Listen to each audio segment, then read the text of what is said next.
said it. That's his claim.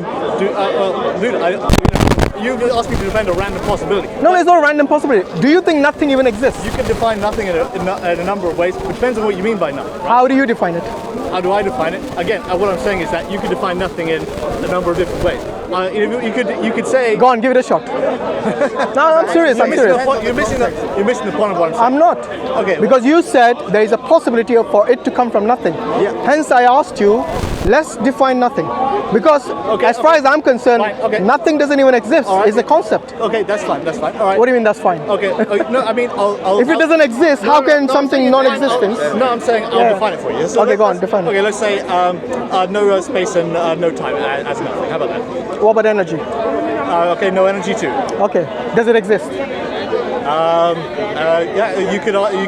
Not you could. It's you. Remember? Okay, let's say it doesn't exist. No, not let's say. Are you sure it does exist or doesn't exist?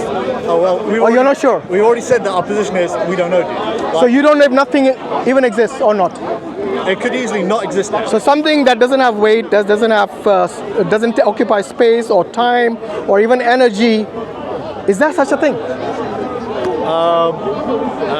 So as in like also it doesn't have volume. What if I told you it was just a concept and it's in order for us? Totally be just a concept. I mean, like in the sense that there's no, we can't touch that sort of stuff. Okay, let me define nothing and you tell me if you agree. Okay, fair? To me, nothing is the absence of everything. Okay, this is the classic one we've heard before. I mean, no, but do you agree or disagree with that? It depends on what is included in everything, obviously. Absence of everything. I'm not saying including everything. Absence of everything. Okay, but so anything that you can think of, but anything that exists, is the absence of all that. That is what nothing is. Do you agree with that definition or do you disagree? Okay, and if you disagree, tell me why. Okay, so we're getting into the typical speaker's corner thing of like, what about this little intricacy of nothing? What did you expect when you came to speaker's corner? Something other than speaker's corner? Said to you, as in it always happens. Come on, it's part of critical thinking, you know. It is. But this is the thing: is we've gone outside of the main point, and the main point we're saying to you is we don't have to start explaining to you like where it came from, start, beginning, and finish, because we've said to you from the very start that what we're saying is. The reason we may not be able to explain how it started is because maybe the way that it started may be outside of our brain's ability to comprehend. No, but is it... So if we cannot comprehend it, then we actually can't even discuss it because we can't comprehend it. The way our brain works, and our brain works on everything having a start, a finish, and we understand the concept of nothing, like you're saying, something where there isn't anything. All these things that are based on our everyday experience, the framework where we form ideas. Maybe the way that the universe was created is completely outside of that rule. Okay, why is that? Why? That's the thing I'm asking you. Because the universe is something from the naturalistic world. It is something that exists, which we already agreed upon earlier. Yeah. Why would the rules apply differently to something that exists? I mean, a lot of than everything else that exists. A lot of people now are saying that the universe is a simulation. We're inside of a simulation. Do you believe that? I don't know. I'd probably. Yeah. So let's not take pseudoscience. No, wait. Let's not agree. It is pseudoscience. Come on. No, but a lot of credible people are saying that. Really? Give me one credible scientist who said this is an illusion. Elon Musk. Elon Musk is a credible scientist about the universe. Huh? I mean, you asked me for a credible scientist. No, credible scientist in terms of me for a credible scientist. Credible scientist in the field of astronomy. Oh, well, in that case, I don't know. Exactly. So let's go with the experts rather than people who are just who believe that they are an illusion.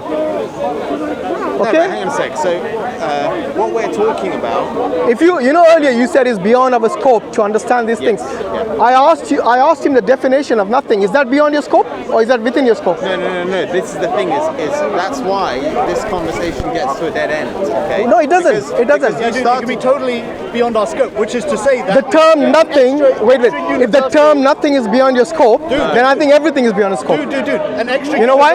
Because that is one of the most. Hang on. Yeah, hold on. Yeah, like an extra universal nothing, a nothing which is a nothing total, it's divorced from every non-existent. It's non-existent outside the universe, dude. Like that could be totally outside our scope because we have absolutely no idea what it would be and what it would entail. Well, are you talking about nothing still? I'm still talking about nothing. Seriously, so you really think that nothing is something? What do you mean? Okay, what is your definition of nothing? I would like to know. So I agree with your definition of nothing. What you said of nothing is where there isn't anything. It's absence of everything. The absence of Yeah. In fact, I believe, and I know actually, that nothing doesn't exist. It's a concept. It's like infinity. Do you think infinity exists? No, I agree. It's a concept. Like it's a concept. Nothing. So you know, in mathematics, we represent nothing with zero. Yes. And infinity with the symbol infinity. Yeah. Yes. So this is in order for us to communicate, in order for us to formulate things, in order for us, it is a means of communication. It means for us to represent certain things. Yes. It's basically language. So if anyone says that, oh, hold on, actually nothing could be something, then they do not understand nothing. And that's the reason I asked you. One of the ways to actually rule out that the universe came from nothing would be to identify what nothing is. Because if it doesn't exist, then it cannot bring about something that does exist. Okay. Okay? And I think that is within our scope. Okay. Okay? That's all I'm saying. So if we rule out nothing, then what remains is it must have come from something or by itself, or it was existing eternally.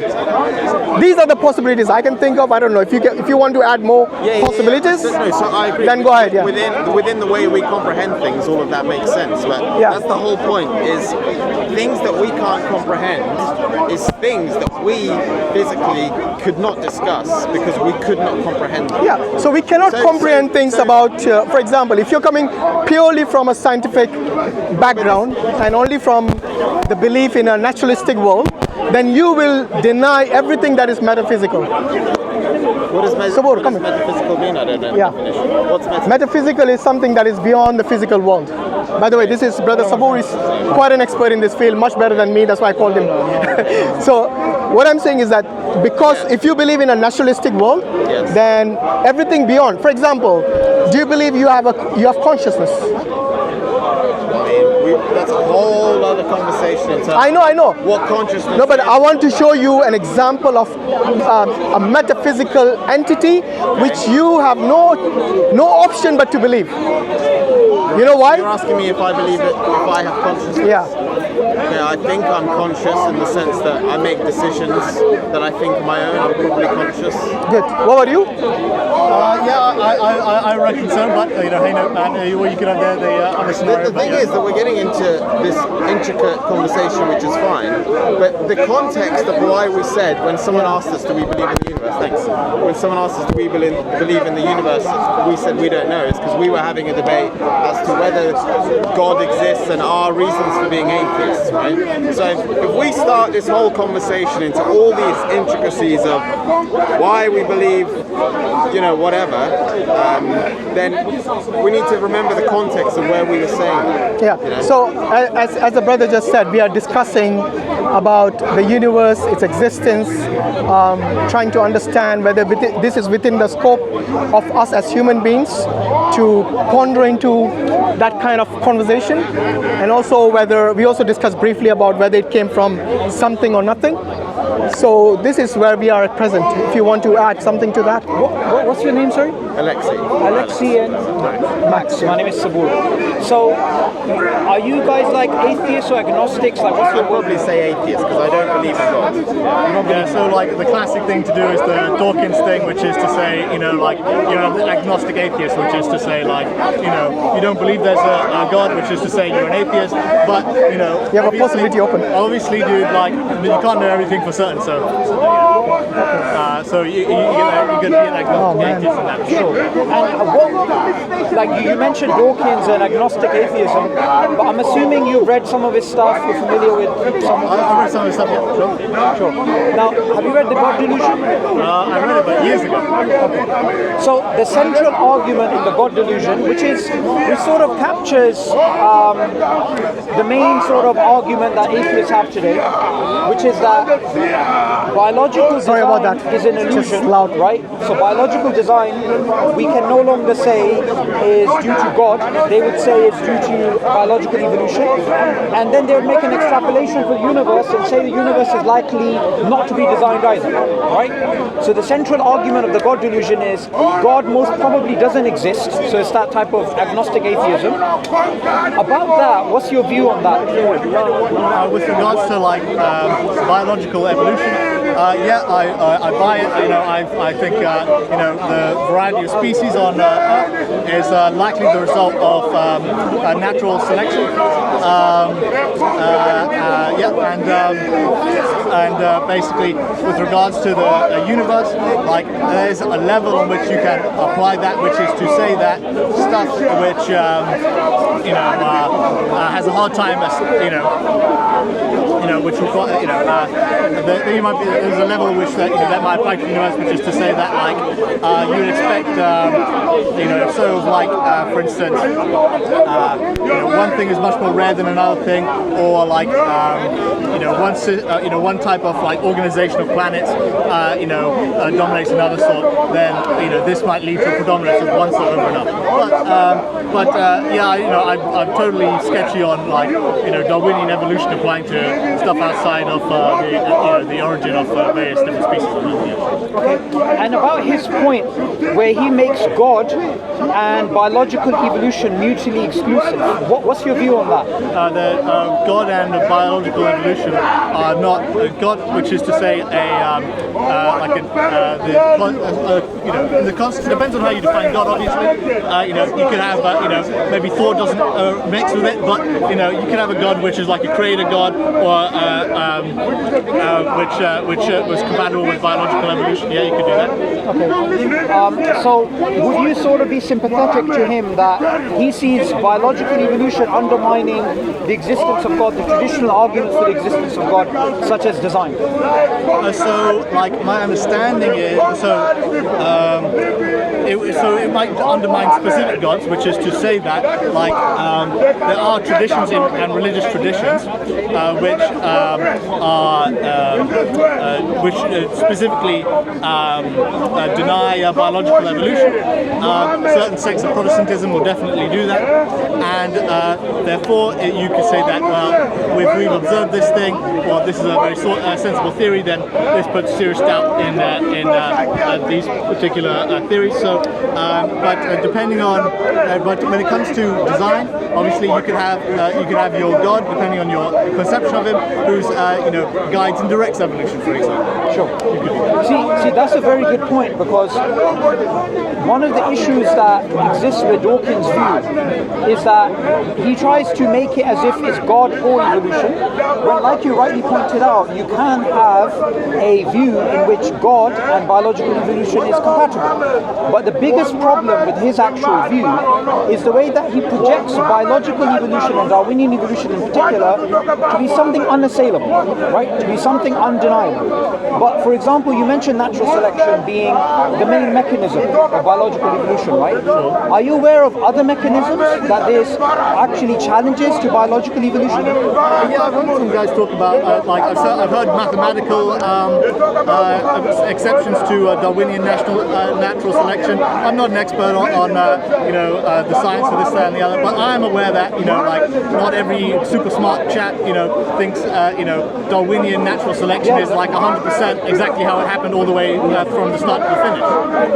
But hey, dude, I'm no expert. Yeah. So the main point which I'm trying to get across is that his very simplistic view, in which he pits God and against each other, is something that we should be very skeptical of. But we have no relation to Dawkins. Like, for me, I don't buy. I've heard Dawkins before, but as far as I'm concerned, maybe he just wants to sell books, and so he just says controversial stuff. Yeah. So you don't consider him as an authority in this field? When it comes to Dawkins, I've heard him, and when I was younger, I listened to it. But thinking about it, it really, in no way plays a part in my thinking of God not existing. So, like, I'll take up the challenge. You sounded like a fan earlier. Hey dude, well, I listened to him, and hey dude, if you're talking about God and atheism, you're going to hear Dawkins' name eventually. Yeah. Hey dude, I'll take up your challenge, just to say that, like, when it comes to biology, it's way more than me. He's a very smart chap. He's smarter than me. I don't know. I'm sure you guys are way smarter than him. But what I'm saying is that when it comes, we're to not saying that. It's just. All I'm saying is that, like, yeah, I'll take him as an authority in biology. He says something about biology. Like, I'm not going to straight up say, that's bullshit. Unless I have a really good reason. Yeah, the point I was trying to get across is that these types of very simplistic narratives, they're very popular. Like you mentioned, he's very popular. Sure. But when you break it down and you look at it philosophically, a lot of it doesn't make any sense. So the biological argument for God's existence based upon design is not undermined by Darwinian evolution. This is a common misconception. Loads of people, surely, I've never had an issue with, I've never thought that the idea of God and evolution clash. For me, that's never even done it. But for me, it's totally outside that remit. I'm not looking at evolution somehow suggesting God doesn't exist. I'm saying nobody has shown me evidence that God exists for the reason that God doesn't so that's a good segue for the design argument using biology, right? So if you look at the design of the human body, and if you look at the way that we are well adapted to our environment, and we also adapt the environment to our needs, this intricate system is calling out for a designer. So how do you explain that as an atheist?